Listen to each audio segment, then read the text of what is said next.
Le retrait du Jaguar aura officiellement lieu à l'été 2005, dans l'attente du Rafale qui arrivera à Saint-Dizier un peu après. Et en ces derniers mois, eh bien, nous disposions encore de la capacité technique d'effectuer une campagne de tir air-sol. C'est donc la raison pour laquelle nous sommes à Cazaux en cette fin février.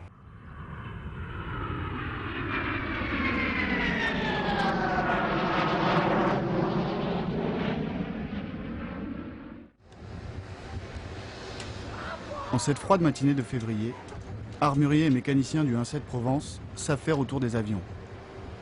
Les premiers pilotes vont bientôt arriver pour effectuer leur mission de bombardement. Je suis en train de faire la vérif niveau armurier de l'avion.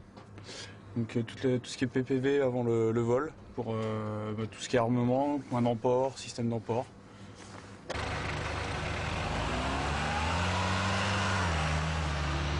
Lors de cette campagne, chaque pilote va tirer des munitions d'entraînement, mais également de l'armement réel et guidé laser.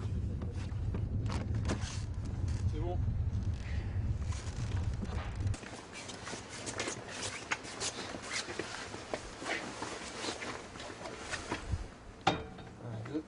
Comme il y a une nouvelle génération d'armement guidé laser qui est en train de se mettre en route, depuis 1 an et demi, il y a des bombes LGTR qui sont mises en place pour entraîner les pilotes à tirer des bombes laser.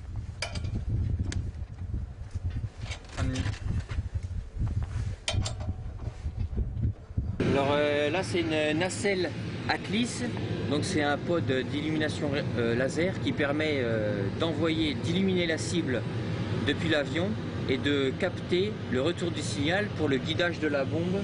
Ce système de guidage laser fut utilisé abondamment pour la première fois en 1991, lors de la guerre du Golfe. À cette époque, le Jaguar tirait des missiles AS-30. Puis, quelques années plus tard, lors du conflit dans les Balkans, ce sont des bombes guidées laser qui vont être tirées sur les positions adverses.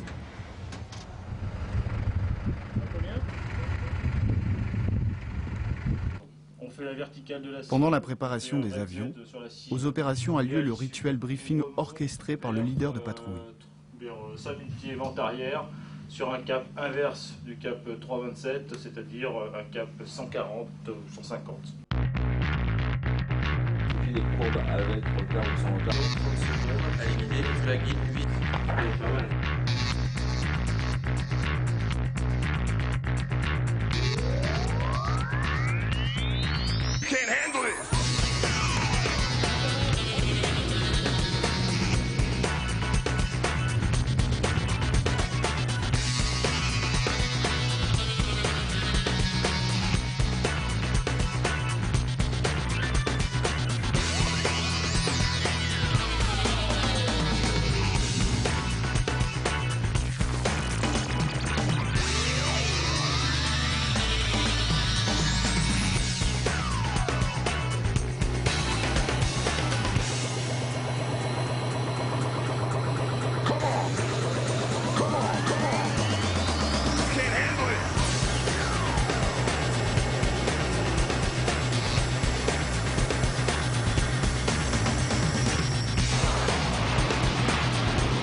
On a fait une mission de tir en bombe lisse, en palier ressources parce qu'il faisait pas très beau et moi j'en ai tiré 4.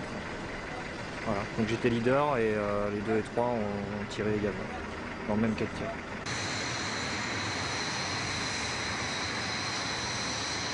C'est parti pour tirer une bombe LGTR.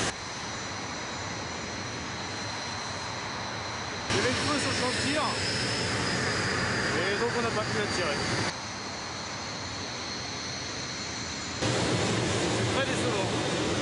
C'était une mission de transformation pour utiliser l'armement guidé laser. En fait, c'est la dernière mission de ma transformation pour être apte à illuminer des armements guidés laser en vol. Ce sont des missions très denses puisqu'on a beaucoup de manipulations à faire en cabine, en plus du pilotage de l'avion.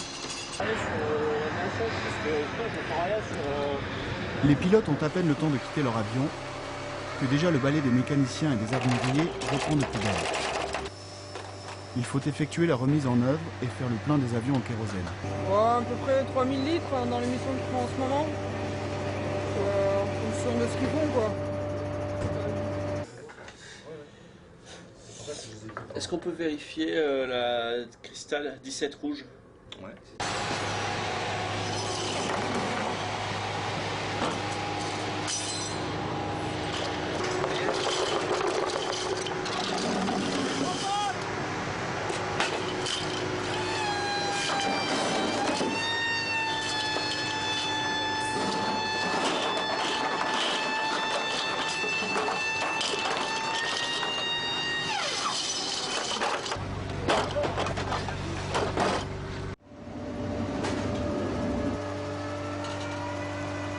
Pour savoir le niveau de fatigue de l'avion, c'est savoir combien de G il a pris, négativement et positivement. Parce qu'en fonction de la configuration de l'avion, il n'a pas le droit de dépasser un certain nombre de G. Aux opérations, c'est un vrai casse-tête pour le chef Ops et son drill. Il faut jongler avec les avions en fonction des besoins. Il y a énormément de changements là, et puis c'est des créneaux qui se libèrent, et puis c'est des confs qui changent, des remises en œuvre avion, savoir si les temps de remise en œuvre sont suffisants, et puis savoir si c'est compatible avec l'activité des autres pilotes. C'est les résultats de tir, où je mets en fait des couleurs qui correspondent à la précision des tirs. Et rouge c'est bon, et bleu c'est pas bon. Et noir, c'est que c'est pas encore été restitué. Au retour des missions laser, les tirs sont directement débriefés grâce aux images enregistrées par la caméra embarquée sous l'avion.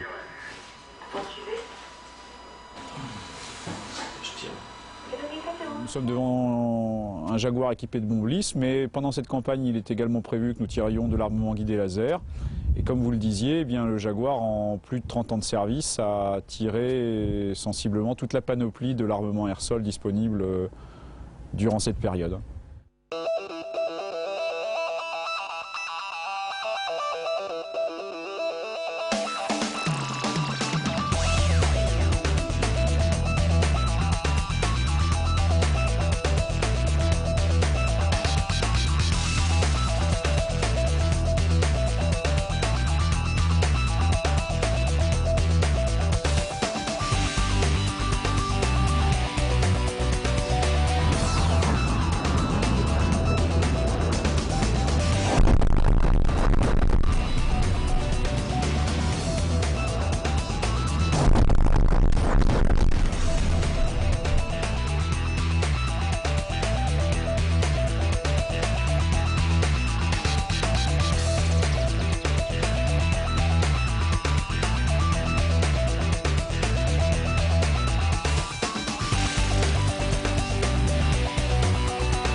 Le Jaguar, c'est bien sûr l'avion africain, c'est quelques années, quelques semaines même après sa mise en service, les premiers détachements opérationnels en Afrique, au Tchad en particulier, et même avant en Mauritanie. C'est ensuite l'avion de la guerre du Golfe, puisque c'est le plus gros contingent d'avions de combat que la France a placé en 1991 en Arabie Saoudite. Et c'est enfin l'avion de la Bosnie également, puisque les avions du 1-7 Provence en particulier furent présents en Bosnie pendant près de 10 ans. Eh bien, un petit pincement au cœur, c'est vrai, parce que malgré tout, avec plus de 200 Jaguars à une certaine époque en service dans l'armée de l'air, eh bien, nombreux sont ceux qui ont côtoyé cet avion de près ou de loin. Et effectivement, nous sommes les derniers à mettre en œuvre cet avion qui, jusqu'au dernier moment, restera fiable et dont les résultats, eh bien, en particulier avec l'armement guidé laser dont il est doté, sont tout à fait respectables. Et c'est un grand honneur de clôturer cette très belle carrière.